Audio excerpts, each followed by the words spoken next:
कुछ समय पूर्व ही, इसलिए ऐसे नहीं जागेगा वो।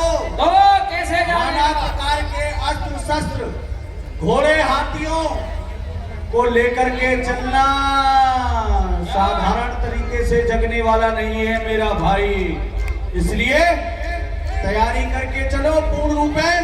ठीक है महाराज। हाँ, उसे जगाने के लिए। व्याकुल कुंभकर्ण मैया, व्याकुल कुंभकर्ण मैया, विविध जतन करता है जगावा, विविध जतन करता है जगावा। राक्षसों, जगाओ मेरे भाई को, सो रहा है, जगाओ। जाग जाइए महाराज, महाराज कुंभकर्ण जाग जाइए।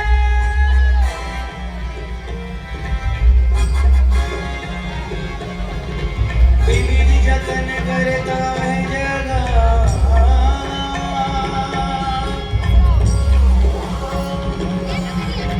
विविध जतन करता है जगावा। जगाओ उसे।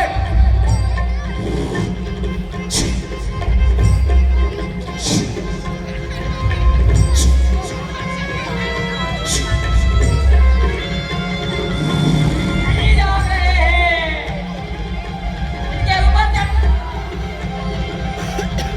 हाथियों को बनाओ, जगाओ उसे।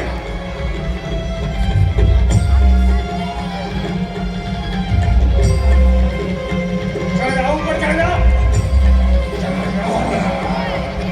विविध जतन करता है जगावा,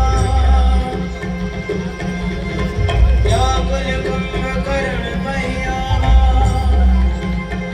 लेकिन जागाने से चर देखिए कैसा,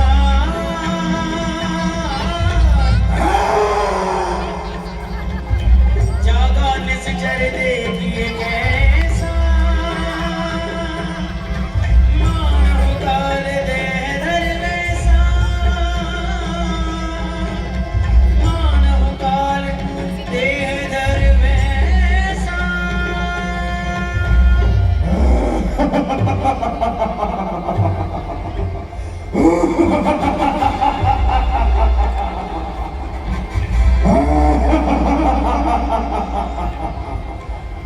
कुंभकर्ण बूझा कहो भाई, काहे तब मुख रहे सुखाई। भ्राता लंकेश, प्रणाम। भ्राता, इस समय मुझे असमय जगाने का कारण और आपके ये कमल समान मुखमंडल पर उदासी, इसका क्या कारण है? कारण जानना चाहते हो तो सुनो ध्यान दे करके। कथा कही सब तेहि अभिमानी, जेहि प्रकार सीता हरियाणी। महाराज दशरथ के दो पुत्र हैं जिनका नाम राम और लक्ष्मण है। उनके पिता ने उनको गुणहीन जान करके अपने राज्य से भगा दिया। ये दोनों पुत्र मेरे किसी काम के नहीं हैं। वो हमारे पंचवटी नामक स्थान पर अपनी पत्नी के सहित रहने लग गए। हमारी बहन सुकुमार पंचवटी स्थान पर गई और उसने अपने हृदय में विचार किया कि ये दोनों तपस्वी कौन हैं, कहाँ के रहने वाले हैं। मैं चल करके इनकी स्त्री से इनके विषय में पूछूं और ये हमारे स्थान पर किसकी आज्ञा से रह रहे हैं। जैसे ही हमारी बहन सुकुमार उस सीता के पास में वार्तालाप करने गई, उतने में ही उस छोटे तापस लक्ष्मण ने हमारी बहन के नाक और कान को काट दिया, उसे कुरूप बना दिया। जब यह सारा वृत्तांत बहन सुकुमार ने मुझे बताया तो मुझे बड़ा ही क्रोध आया कि वार्तालाप पर कोई मनुष्य किसी स्त्री के नाक और कान को कैसे काट सकता है? ये तो उन्होंने भारी अपमान किया है इस लंकापति महाराज रावण का।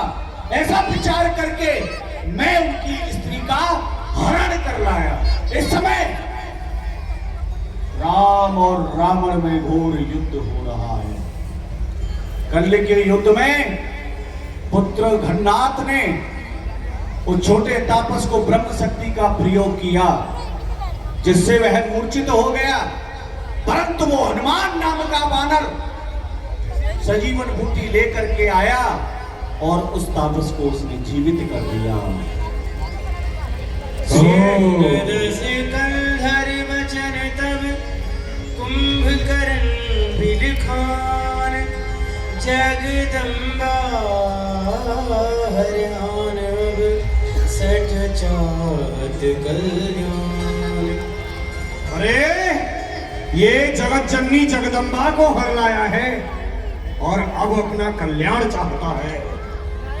भलन कीर्ते निश्चरना, भलन कीर्ते निश्चरना, अब मोह्याय जगाई कहाँ, अजहु तात त्यागो अभिमाना, अजहु तात त्यागो अभिमाना, भजहु राम होई है कल्याण, होई है कल्याण। हे निशाचरों के राजा दशरथ, महाराज लंकेश रावण, आपने जगत जननी जगदम्बा को हरकर अच्छा नहीं किया। अभी भी तुम्हारे पास समय है। उन प्रभु श्री राम के चरणों को पकड़कर क्षमा प्रार्थना करो, इसी में तुम्हारी भलाई है। दस शीस मनोज रघुनायक, जाके हनुमान से पायत। अरे दशरथ, जिन श्री राम को तुम साधारण मनुष्य समझ रहे हो, वह कोई साधारण मनुष्य नहीं, वह अखिल कोटि ब्रह्मांड नायक है, वह मर्यादा पुरुषोत्तम है।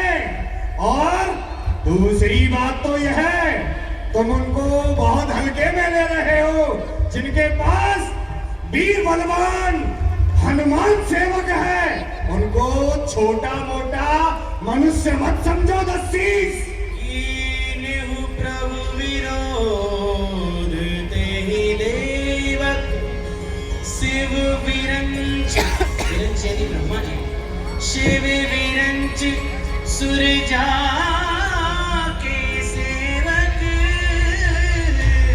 अरे अभिमानी रावण, तुमने बुद्धि से सोचा नहीं? जिनके स्वयं भगवान शंकर और पितामह ब्रह्मा उनके सेवक हैं, तुमने उनसे शत्रुता की है। यह तुमने बुद्धि का कार्य नहीं किया लंकेश। अजहु तात त्यागो अभिमाना, भजहु राम होई है कल्याणा। हे दशरथ दशानन रावण, मैं आपसे अभी भी यही निवेदन करता हूं, अपना जो यह अभिमान है इसको त्याग कर उन प्रभु श्री राम के चरणों में समर्पित हो जाओ, तो तुम्हारा नहीं इस समस्त लंका का कल्याण है।